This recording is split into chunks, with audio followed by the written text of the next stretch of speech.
भाव था प्यारे बच्चों। हमारे गुरुदेव महर्षि संसेवी ब्रह्म जी महाराज कहा करते थे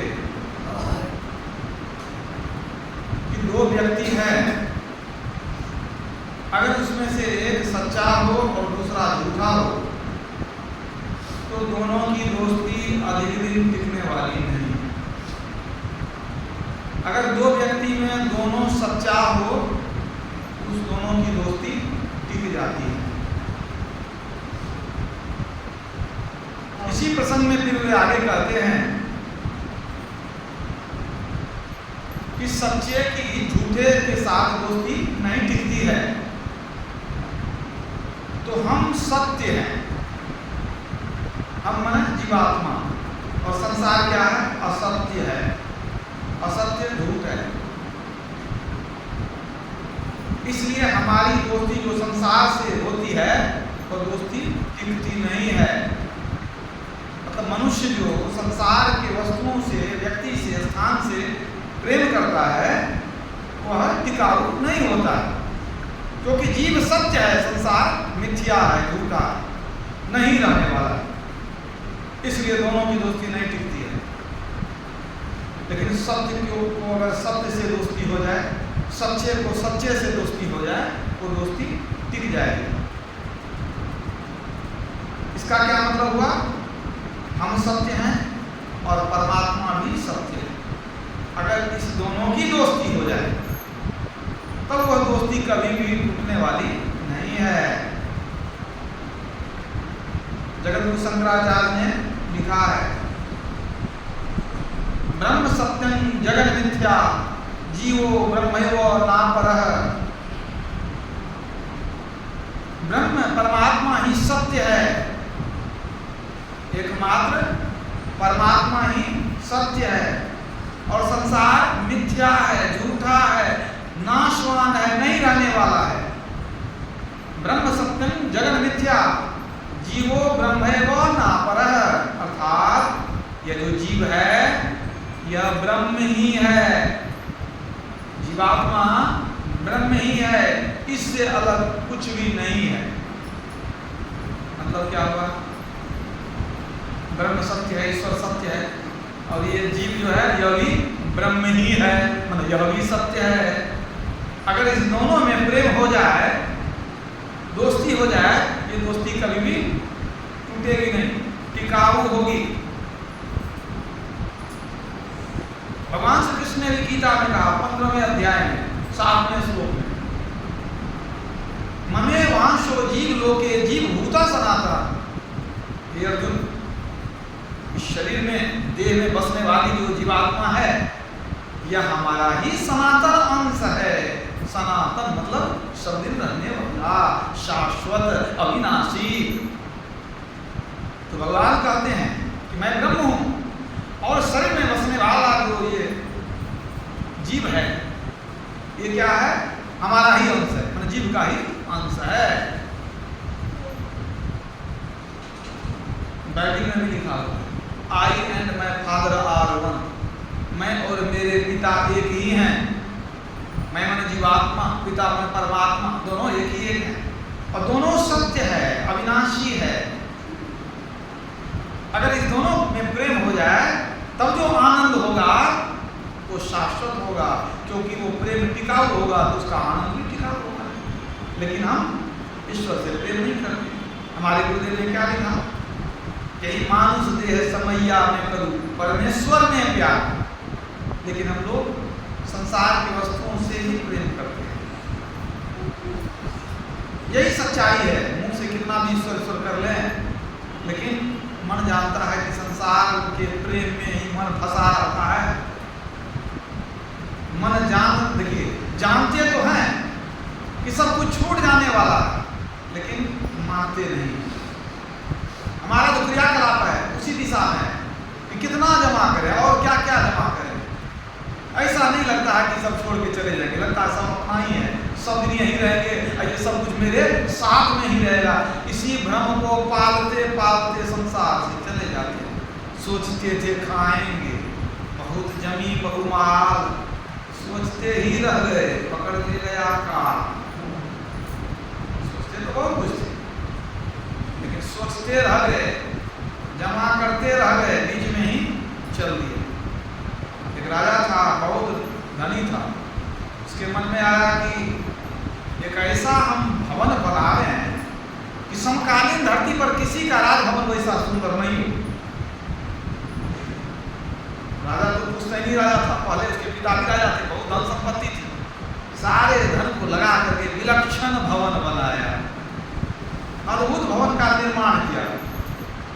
निर्माण किया तो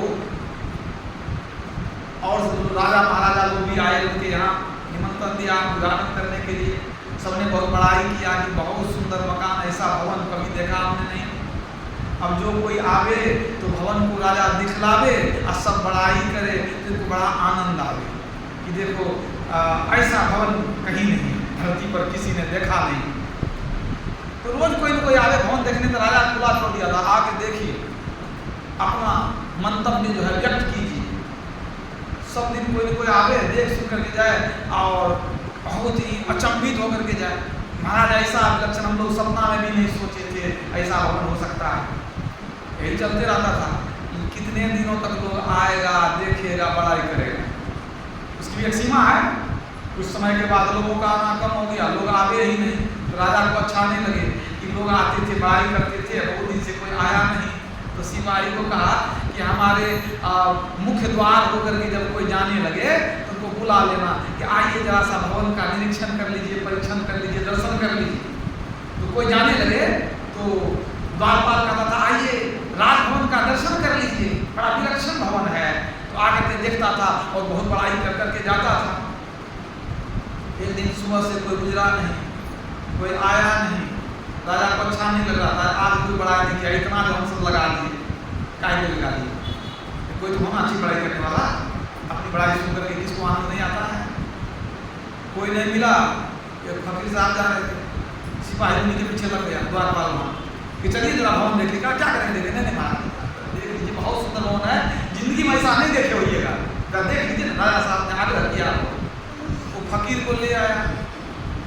फकीर ने कहा कि महाराज राजन हमको क्यों बुलाए?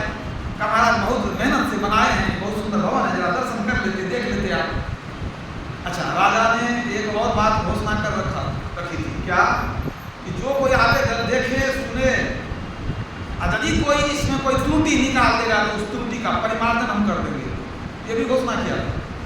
त्रुटि होगी, कमी होगी तो दूर कर देंगे।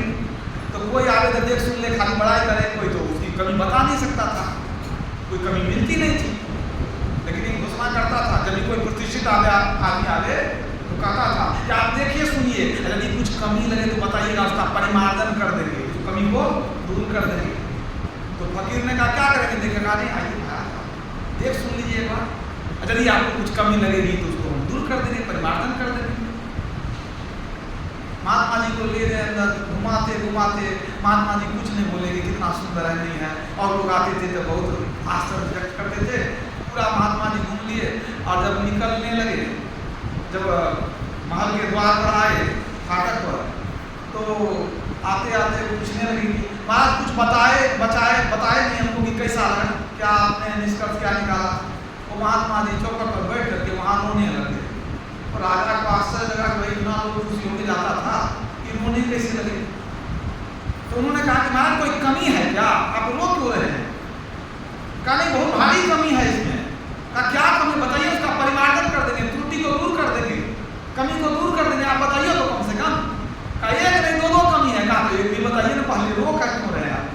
कहा क्या कहे राजन, इतना सुंदर भवन है, लेकिन मैं देख रहा हूँ कि एक समय ऐसा आएगा कि ये सारा भवन गिर करके धूल दूसरित हो जाएगा, मिट्टी में मिल जाएगा। मैं भविष्य को देख रहा हूँ राजन, अगर संभव हो तो इस कमी को, त्रुटि को दूर कर देना। कहा महाराज अब तो सोच में पड़ गया कि धूल दूसरित हो जाएगा, मतलब एक दिन ये गिर जाएगा, मकान नष्ट हो जाएगा। उन्होंने कहा मैं देख रहा हूँ, भविष्य को देख रहा हूँ। फिर और जोर जोर से रोने लगे। राजा को आश्चर्य लगा, कौन पागल महात्मा से पाला पड़ा है, अभी तो इतना सुंदर अभी बनाया ही है, कल एक दिन गिर करके मिट्टी मिल जाएगा। और देखते हैं, और जोर जोर से रोने लगा। कहा महाराज और क्या हो गया, और काहे रो रहे हैं, इतना जोर जोर से रो रहे हैं, और कोई बात है? कहा इससे भी एक और बड़ी कमी है इसके अंदर। कहा वो भी बता दीजिए। कहा राजन ये महल तो एक दिन जरूर गिर करके मिट्टी में मिल जाएगा, लेकिन दुख की बात यह है कि इसको बनाने वाला उसके पहले ही मिट्टी में मिल जाएगा। अगर हो सके तो इसका भी परिमार्जन कर देना, इस त्रुटि को दूर कर दो। महल तो बाद में जाएगा, बनाने वाला पहले चला जाएगा। ऐसा झटका लगा महाराज राजा को कि महल एक दिन पूरा मिट्टी में मिल जाएगा, इतना खर्च किए सब गिर जाएगा। और उसके पहले हम ही चले जाएं, बेकार हो गया, ये सब पानी में चला गया। अरे रहने के लिए पहले भी मकान था, बेकार, ये सब धन दौलत बढ़िया जो भी धन दौलत था ये सब लगा दिए इसमें, काम तो उतना ही होगा है। अरे सो जाएंगे रात में तो पता चलेगा महल में है कि झोपड़ी में है। सोने के बाद सब बराबर हो जाता है। लोग उठता है तो और काम धंधा देखता है कि महल को ताकते रहे, कितना ताकते रहे। उसको लगा बड़ा बहुत भारी गलती हो गई। महात्मा जी जब चल दिए रोते हुए, वो भी पीछे चल दिया, कहा महाराज अब हम भी आने रहेंगे, आपके साथ ही चलेंगे। वो सब कुछ को त्याग करके महात्मा के साथ चल दिया। कबीर जा गाफिर क्या फिरे, क्या सोवे घनघोर, तेरे सिरहाने यम खड़ा ज्यों अंधियारे चोर। जैसे अंधकार में चोर छिपा रहता है, उसी तरह सिरहाने में यम खड़ा है, कब बुला कर ले जाएगा पता नहीं, जाना निश्चित है। अरब खरब लो दरब है, उदय अस्त लो राज, जो तुलसी निज मरण है, तो आवे के ही कहा है। अरब खरब दरब जमा कर लीजिए, सूर्योदय से सूर्यास्त तक की जमीन आपकी हो जाए, उदय अस्त लो राज, इतना बड़ा राज हो जाए। लेकिन जब मरना ही है, जिसको लेके क्या करना है, जिसको 1 कट्ठा है वो भी नहीं ले जाएगा, जिसको 100 बीघा है वो भी नहीं ले जाएगा, जिसके जेबी में 1 छलाम है वो भी नहीं ले जाएगा, और खरबपति है वो भी नहीं ले जाएगा। मरने के बाद सब बराबर हो गया। लेकिन जितना मेहनत किए, मान लीजिए आप खूब मेहनत किए, खरबपति हो गए, आप कोई आदमी खरबपति नहीं हुआ, वो भक्ति में करके कुछ धन जमा कर लिया, भक्ति रूपी धन जमा कर लिया। अब मरने के बाद ये धन आपको काम नहीं आया, लेकिन उस आदमी को मरने के बाद वो धन काम आ जाए। सोचिए, एक ऐसा धन है दोनों जगह काम आता है। आप कहने सही में काम आता है, देखिए काम आता है कि कोई सच्चा भक्त है कभी भूख से मर नहीं सकता, याद रखिएगा। सच्चे भक्त की रक्षा भगवान करते हैं। भगवान श्री कृष्ण गीता में कहा, योगक्षेम को हम मैं भक्तों को देता हूँ और रक्षा भी करता हूँ।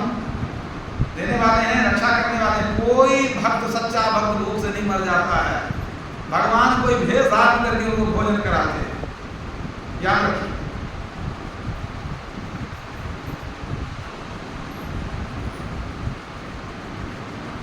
मुर्दा को हरि देत है, लकड़ी कपड़ा आग, और जीवित चित्ता जो करे ताका बड़ा भाग। परमात्मा तो मुर्दा को भी लकड़ी देते हैं, आग देते हैं, कपड़ा देते हैं, और जिंदा में ही लोग चिंता करने लगता है क्या होगा। भरोसा हो, भक्ति करें तो जितना भी कुछ संसार की वस्तुओं को जमा करते हैं, सब कुछ छोड़कर जाना पड़ता है।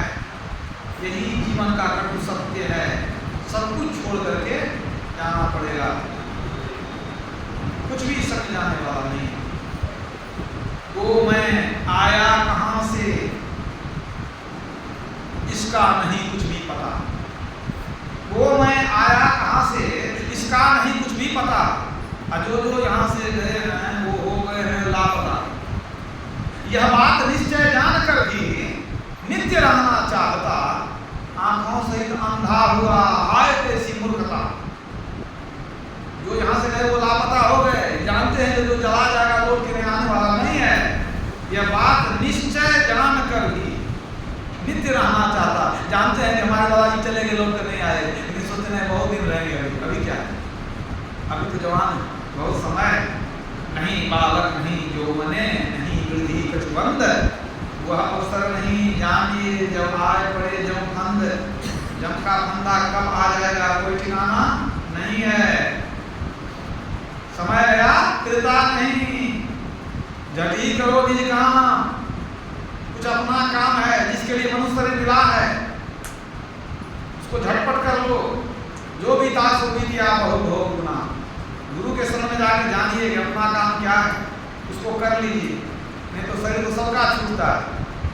मरना तो सबको है, लेकिन एक सिंहासन चढ़ी चले बंधे जात जंजीर, आए हैं सो जाएंगे राजा रंग फकीर। जाना तो निश्चित है।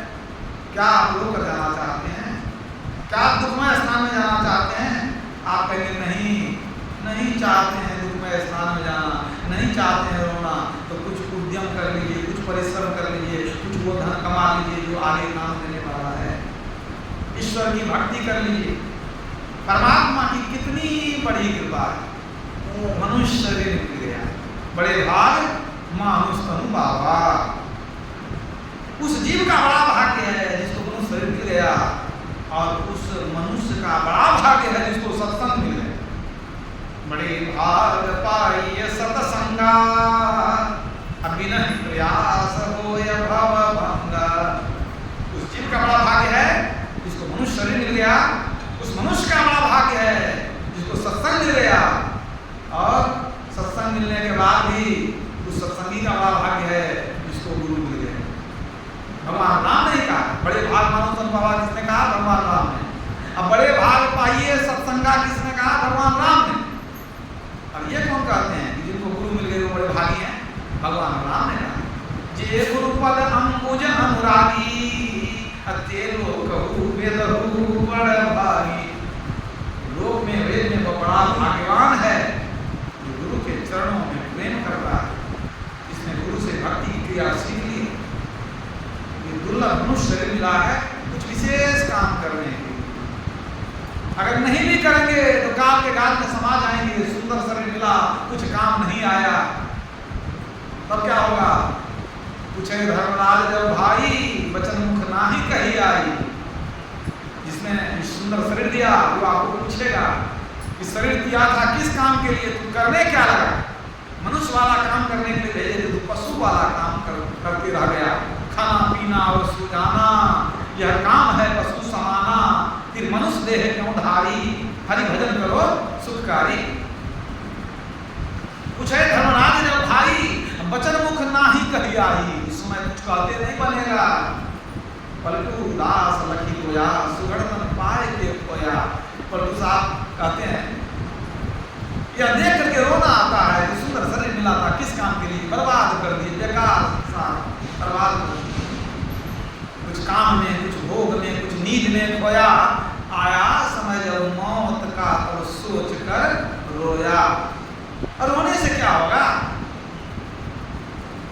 आछे दिन पाछे गए, हरि से किया न हेत, अब पछताए होत क्या जब चिड़िया चुग गई खेत। अच्छे दिन बीत गए, अब जाने का समय आ गया, अब पछताने से होगा क्या? कुछ नहीं होगा। परमात्मा की कितनी कृपा है आप पर, हम पर, सब पर बहुत बड़ी कृपा है। जो मनुष्य हैं उन पर ईश्वर की कृपा। क्यों? कबहु करी करुणा कर देही। जीव को दया करके, कृपा करके परमात्मा मनुष्य देते हैं, तो दया किए ना, मनुष्य दी। आप फिर दया किए तो देखिए आपको सत्संग से मिला दिया। बड़े भाग पाइए सत्संग का, है कि नहीं? और फिर आपको गुरु भी मिल गए, और ऊंचा भाग्य हो गया आपका। इतना होने पर भी अगर कर्महीन हैं, उद्यम नहीं करते हैं, भक्ति नहीं करते हैं, तो क्या होगा? सकल पदार्थ यही जगमाही, अकर्महीन नर पावत नहीं। परमात्मा ने सब कुछ दिया। परमात्मा ने मनुष्य दिया, साधु महात्मा को भेज दिए, गुरु को भेज दिए, लेकिन आपके कान पर जू नहीं रहता है। परमात्मा क्या करे? सब व्यवस्था कर दी। हर प्राणी के जीवन में सत्संग के अवसर आते हैं, पर बिरले जन इस सत्संग का समुचित लाभ उठाते हैं। थोड़े लोग उपलब्ध जाते हैं, अन्य अभागे लोग कृपा को जानबूझ ठुकराते हैं। फलस्वरूप सुख की आशा में भवदुख गले लगाते हैं। सुख की आशा में संसार में दौड़ते हैं, सत्संग में जाके क्या होगा? थोड़ा कमा लेंगे, कुछ संसार में सुख मिल जाएगा। मृग मरीचिका के पीछे दौड़ते दौड़ते जैसे हिरण मर जाता है, जल के आशा में, मरुस्थल में हिरण दौड़ते दौड़ते मर जाता है प्यासा। उसी तरह मनुष्य संसार को पाने की आशा में दौड़ते दौड़ते थक करके निराश होकर मर जाता है। करके कृपा दयाल ने मानुष जन्म दिया, करके कृपा दयाल ने मानुष जन्म दिया। बंदा न करे भजन तो भगवान क्या करे? भगवान क्या करेंगे? आपके हिस्से में आगे भक्ति कर देंगे। सब कुछ परमात्मा ने दे दिया, लेकिन अपने से अपने पैर में कुल्हाड़ी मारना चाहते हैं। पलटू नर्तन पाए के अब भजन में अलसाए, लिए कुल्हाड़ी हाथ में मार तो अपने पाए। कुल्हाड़ी लेकर अपने पांव में मारता है। जो नर्तन पा करके भजन नहीं करता है। पलटू नर्तन पाए के मूर्ख भजे न राम, कोई काम न आएगा सुत दारा धन धाम। पलटू नर्तन पाए के आवेगा कहीं काम, वाही मुख कीड़ा पड़े जो न भले हरि नाम। संत लोग बहुत चेताते हैं, लेकिन हम लोग उनके कहने पर ध्यान नहीं देते हैं। पानी का सा बुलबुला यहतन ऐसा होए, बिन मिलन को ठानिए ना पड़ी रहिए सोए। पानी का बुलबुला कब फूट जाए कोई ठिकाना नहीं है, ये शरीर कब समाप्त हो जाएगा ठिकाना नहीं है। तो ईश्वर की बड़ी कृपा है, सुंदर शरीर मिला। देखिए कितनी कृपा है, थोड़ी कृपा नहीं है, गिनिएगा तो आपको लगेगा आश्चर्य। एक तो मनुष्य शरीर मिला, दूसरी बात भारत की भूमि में पैदा हुए, तीसरी बात सनातन धर्म में आपका जन्म हुआ है, चौथी बात आपको सत्संग मिल रहा है, पांचवी बात आपको गुरु मिल गए। इतना सब कुछ हो गया, अब थोड़ा काम बाकी है, वो भी करना नहीं चाहते। ईश्वर की प्रेरणा, ईश्वर की कृपा, लेकिन कृपा को हम लोग ठुकरा देते हैं, तो अंत में क्या गति होगी? दुर्गति होगी। और क्या गति होगी? इसलिए अपने कर्तव्य को जानिए, ये शरीर क्यों मिला? जब लगी गला रोग नहीं आया, जब लगी काल ग्रसी नहीं काया, जब लगी विकल भई नहीं वाणी, भजले रे मन सारंग पानी। कवि साहब कहते हैं जब तक रोग नहीं हुआ है, बुढ़ापा नहीं आई है, जब तक गले में आवाज बाकी है, जब तक मौत बुलाने के लिए नहीं आया है, तब तक थोड़ा भजन कर लीजिए, थोड़ा समय निकाल लीजिए। जो काम करते हैं बहुत व्यस्त रहते हैं आप, ठीक है, बहुत व्यस्त रहते हैं, लेकिन जिस काम के लिए शरीर मिला है थोड़ा समय निकाल करके उसमें भी लगा दीजिए, ताकि मरते समय पश्चाताप नहीं हो कि हमने कुछ नहीं किया, जानते हुए भी कुछ नहीं किया। अगर जानते हुए भी शुभ कर्म नहीं करते हैं तो रावण की तरफ पछताएंगे। मरते समय उसने कहा था, एक हम जानते थे कि बुरा काम नहीं करना चाहिए, पराई स्त्री का हरण नहीं करना चाहिए, मन को नहीं रोक सके, आपकी स्त्री का हरण कर लिए, मन के बहाव में चले गए, आज मरण हो रहा है। कुछ शुभ काम मन में था करने का, वो सोचते रहे, नहीं कर सके। मनुष्य को शुभ कर्म तुरंत कर लेना चाहिए। एक से एक भक्तों का जीवन है, उसको अध्ययन करिए, संतों के जीवन को अध्ययन करिए कि कैसे उन्होंने ईश्वर को प्राप्त किया, क्या क्या कष्ट उन्होंने झेला। हम लोगों को उतना कष्ट नहीं हुआ। एक एक संत हुए, कितना कितना कष्ट झेला ईश्वर को पाने के लिए।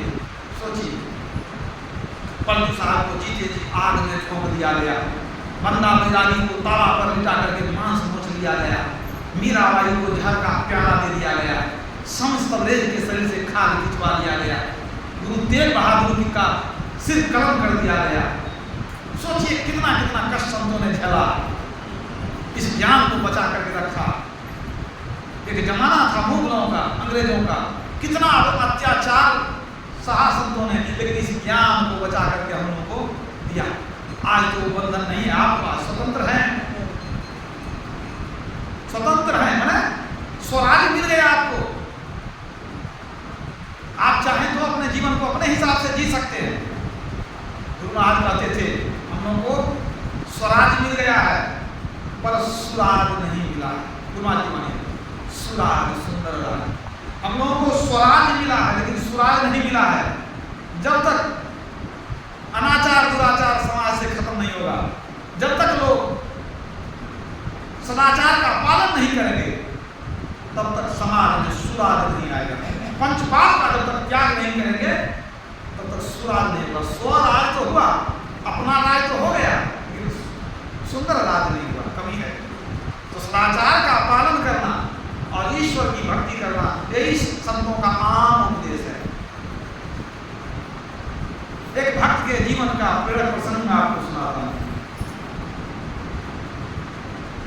दक्षिण भारत में एक बहुत बड़े अमीर व्यक्ति थे, ब्राह्मण कुल, नाम था श्रीनिवास नायर। सच्ची बात, वो हीरे जवाहरात के व्यापारी थे ब्राह्मण। हीरा जवाहरात, सोने चांदी का उनका कारोबार, अरबों की संपत्ति, कोई कमी नहीं। लेकिन कोई पुण्य कर्म से उनको मतलब नहीं।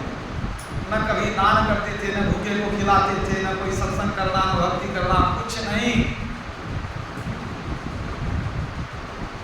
उतने बड़े धनी व्यक्ति, लेकिन महाकंजूस थे, अहंकारी थे और लोभी भी थे। अब सोचिए, एक तो सुंदर शरीर मिला, ब्राह्मण कुल में जन्म हुआ, इतने बड़े धनी परिवार में जन्म हुआ, वो कितना पुण्य था उनका, आज सुंदर जीवन मिल गया। लेकिन अभी उनका जीवन जो है धर्म से रहित है, पुण्य से रहित है, तो भविष्य जीवन क्या होगा? कहाँ 84 में जाएंगे, कोई ठिकाना नहीं है। ईश्वर की प्रेरणा हुई कि पूर्वजन्म का इतना पुण्य है, इतना सुख है, लेकिन थोड़ा भी शुभ कर्म नहीं करता, भविष्य जीवन इसका पूरा अंधकार में है। ईश्वर की कुछ लीला हुई, प्रेरणा हुई। एक गरीब ब्राह्मण उनके यहाँ चले गए उनके दुकान में, और जाकर के गरीब ब्राह्मण थे, वही ब्राह्मण थे, अब तो जो थे वो भी ब्राह्मण ही थे, श्रीनिवास आए। उनको जाकर के निवेदन किया उस गरीब ब्राह्मण ने कि हमारी एक पुत्री है, बहुत गरीब है, कृपा करके कुछ मदद कर दीजिए, विवाह करनी है, किस तरह विवाह हो जाए, कुछ धन हमको दे दीजिए। उन्होंने कहा बहुत व्यस्त है, दूसरे दिन आना। दूसरे दिन भी गए ये ब्राह्मण सेठ जी के यहाँ। दूसरे दिन कहा कि अभी बहुत व्यस्त हैं, परसों आना। फिर गए परसों, फिर कहा कल आना। मैंने वो रोज टालते थे, परसों आना, कल आना, दूसरे दिन आना। आइए बेचारे रोज जाते, बराबर जाते थे, जैसे बुलाया वैसे चले जाते, निवेदन करते थे कि कुछ मदद कर देते तो अच्छा था। अब वो सोचते थे, महाकंजूस आदमी सोचते थे क्या किस तरह टालते टालते थक जाएगा तो वहाँ छोड़ गए। अब इसी तरह टालते टालते 6 मास पूरे हो गए, 6 महीना तक वो जाते रहे, आई बराबर जाए और कुछ भी नहीं थे। इसी तरह समझ जा वो सोचते थे कि कितना दिन दौड़ेगा, आज कल थक ही जाएगा। अंत में जब सेठ जी को लगा, श्रीनिवास नायक जी को, कि लगता है भी छोड़ने वाला नहीं है, 6 महीना हो गया, लगता है दौड़ते दौड़ा जाएगा, क्या करें। खोटा सिक्का जो था, जो नहीं चलता है किसान, उसको एक जगह जमा करके रखते थे, भूल में आ जाता था कभी, वो क्या कि उसी का पोटली थमा दी, देख लीजिए इसमें कुछ काम का है तो ले लीजिए। नहीं चलने वाला सिक्का, खोटा सिक्का दे दिए। अभी खोल के देखे देखे सब खोटा सिक्का रख दिए। बोले नहीं नहीं हमको नहीं चाहिए। वहाँ से मुस्कुराते हुए ब्राह्मण चले गए।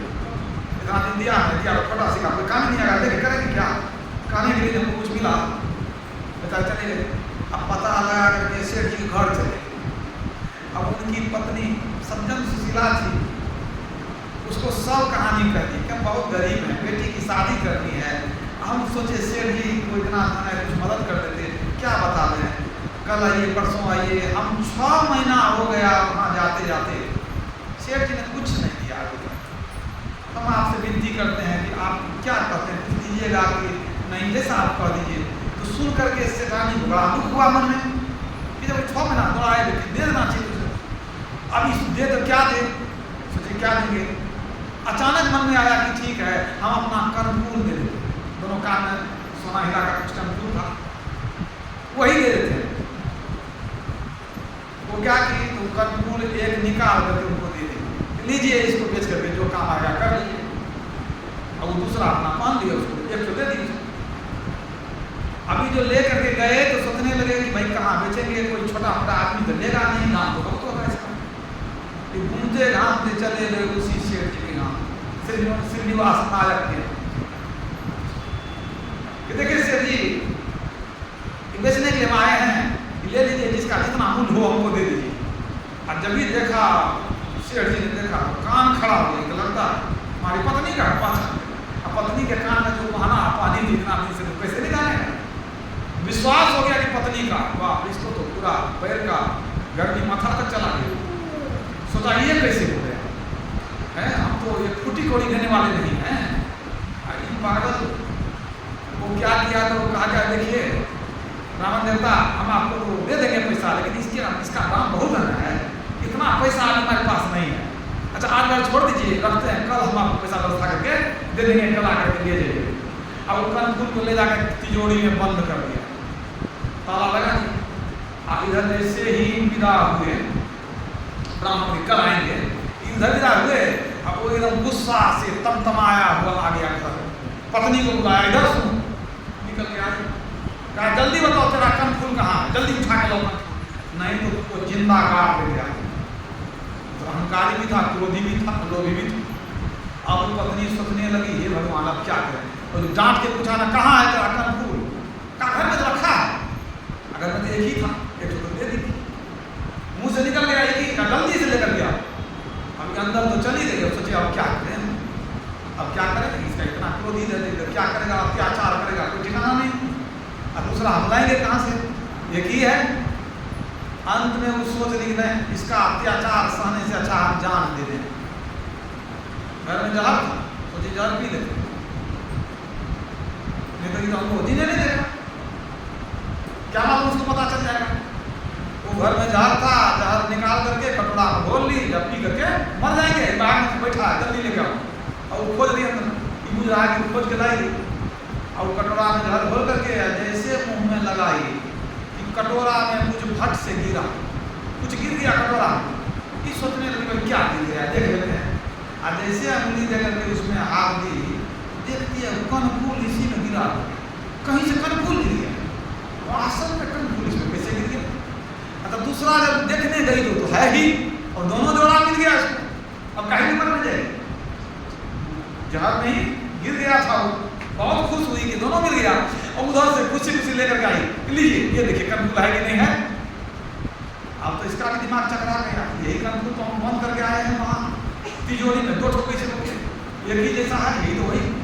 इसको आश्चर्य लगा, इस सोचा कि हो ना हो, जब यहाँ दोनों है तो वहाँ है कि नहीं, वहाँ तो रख के आए हैं बिल्कुल, कहा ठीक है रखो हम आते हैं। फिर दौड़ के गया अपने दुकान पर, तिजोरी जब खोला तो देखता है वहाँ कुछ नहीं, सब खेल खत्म, वहाँ कुछ नहीं। अब इसको माथा चकरा, ये क्या हो गया, वहाँ हम बंद करके आए थे, गायब हो गया, ऐसा जादू जीवन में देखे नहीं, बड़ा आश्चर्य लगा, कहा वो ना कोई चमत्कार हो गया। वो आकर के पत्नी को पूछता है कि जब हम पूछे थे कनखुल कहाँ है तेरा, तो तेरा चेहरा सुखा गया, तू अंदर गई, बहुत देर के बाद निकल करके आई, आखिर कोई बात है तो हमको बताओ। कहा नहीं कोई बात नहीं, कहा नहीं देखो हम भी बता देते हैं तुमको, तब तो तुम बताएगी ना। एक आदमी आया था बेचने के लिए कनखुल तेरा, और उसको हम जो है ना बंद करके आए थे तिजोरी में वहाँ, और यहाँ आए तो तुमको हम मांगे थे, तुम दो कनखुल ला के दे दी, और जब दोबारा आ गए देखने तो वहाँ गायब था। तो पत्नी भी सच बात बता दी, जिस मैंने अब ब्राह्मण को 6 महीना तक दौड़ाए कुछ नहीं दिए, उन्हीं को हम दे दिए थे, और वही लेकर के गए होंगे आपके पास। अब बेचारे को बड़ा जोर का झटका लगा, ऐसा झटका लगा कि बेचारे के आंखों में आंसू आए। वो रोते हुए कहते हैं क्या बता रहे, कैसा अभागा हम हैं, कैसा ज्ञानी हम हैं, हम लोगों को पता नहीं चला। वो 6 महीना जिनको हम कष्ट दिए हैं, भगवान खुद ब्राह्मण के देश में आए थे हमारा परीक्षा करने, 6 महीना तक उनको दौड़ाए, हम कुछ नहीं दिए। कितना बड़ा भागा है हम लोग, ईश्वर हमारे दरबार पर आके खड़े हैं, हमको दान देने की प्रवृत्ति बढ़ाने के लिए कुछ मांगने आए थे कि हमारे अंदर स्वभाव बने कि हम भी कुछ दान करें ताकि हमारा कल्याण हो, भविष्य जीवन हमारा सुरक्षित हो जाए। 6 महीना तक भगवान कष्ट उठाए हमारे मन को बदलने के लिए, लेकिन निश्चित रूप में भगवान ही थे कि ब्राह्मण के देश में आकर तुमको भी ज्ञान दिए, हमको भी ज्ञान दिए। अब हमको इस संसार से कोई रुचि नहीं है, सच में भगवान है। आज ब्राह्मण के रूप में हमको उन्होंने दर्शन दिया, ऐसा वैराग्य हुआ, ऐसा वैराग्य हुआ। श्रीनिवास नायक ने अपनी सारी संपत्ति परमार्थ में दान कर दिया, दीन दुखियों को सबको दान कर दिया, सब कुछ लुटा दिया, घर-द्वार छोड़ दिया। अब पत्नी को लेकर के चले गए। विजयनगर के राजा थे, उनके एक गुरु थे, विजयनगर के राजा के एक अच्छे गुरु थे, उनका नाम था व्यास राय जी महाराज, महात्मा व्यास राय नाम था। वहाँ जाकर के व्यास जी महाराज व्यास राय के शरण में चले गए, ये दोनों श्रीनिवास नायक और पत्नी सहित, और जाकर के उनसे दीक्षा लिए, कुटिया में रहने लगे। पति पत्नी दोनों व्रत ले लिए कि जीवन भर हम यहीं रहकर सेवा करेंगे, भगवान हमको दर्शन तो दिए, लेकिन भगवान की सेवा हमने की, भगवान का अपमान कर दिए। हृदय बदल गया, जीवन भर उनकी सेवा में वहीं लगे, गुरु की सेवा में ध्यान भजन करने लगे। और उनके चरित्र, उनकी भक्ति को देखकर गुरु महाराज व्यास राय जी महाराज प्रसन्न हो गए और श्रीनिवास नायक का नाम बदल दिया उन्होंने, उनका नाम रख दिया पुरंदर। और भविष्य में वो भक्त पुरंदर के नाम से बहुत प्रसिद्ध हुए, बड़े बड़े उच्च कोटि के महात्मा बन गए। एक ब्राह्मण जो महाकंजूस था, किसी को कुछ देने वाला नहीं, भक्त पुरंदर के नाम से वे विख्यात हो गए। अभी भी दक्षिण भारत में उनकी भक्ति की जो कहानियां कही जाती है और उनकी भक्ति की रचना जो है भजन के रूप में लोग गाते हैं। आज इतने बड़े वो महापुरुष महात्मा बन गए। जब जागे तब ही भला मोह निंद सुजाग, साधु की संगत मिले सहजो ऊंचे भाग। नहीं जगह है तो कोई बात नहीं, जब साधु संगति मिल जाए, संत मिल जाए, तभी जग जाना चाहिए।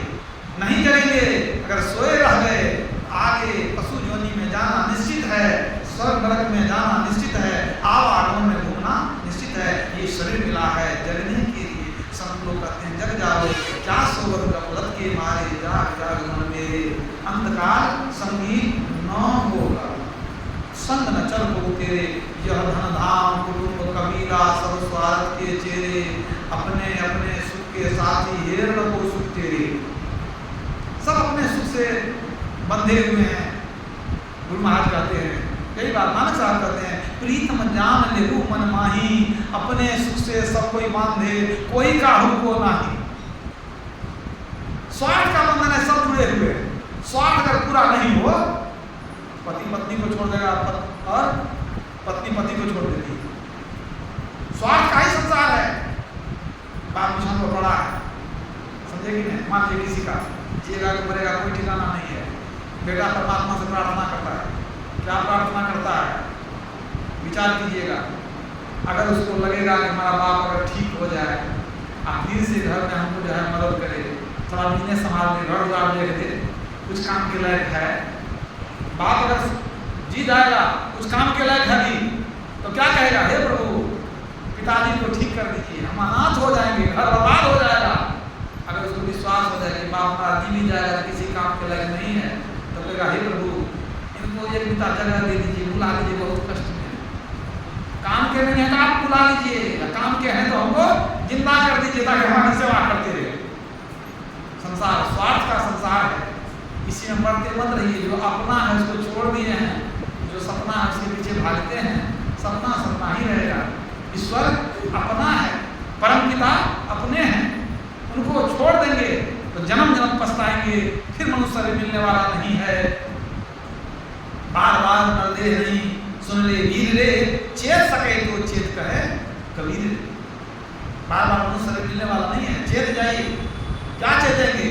नर्तन पाए यत्न कर ऐसा, जिससे वह करतार मिले, ऐसा उत्तम जन्म पदार्थ भोजन बारंबार मिले। मनुष्य शरीर मिल गया है तो ऐसा प्रयास कीजिए कि कर्ता पुरुष करतार जिसने संसार में सुंदर शरीर देकर भेजा, उनसे मिल लें, क्योंकि ऐसा सुंदर अवसर बार बार नहीं मिलेगा। जो चलने लगते हैं वो कभी न कभी जरूर पहुंचते हैं, जो चलेगा नहीं पहुंचेगा कहाँ से। इसलिए थोड़ा थोड़ा भी चलते रहिए, रास्ता लंबा है, एक दिन रास्ता कट जाएगा, प्रभु मिल जाएंगे और जीव का कल्याण हो जाएगा। बोलिए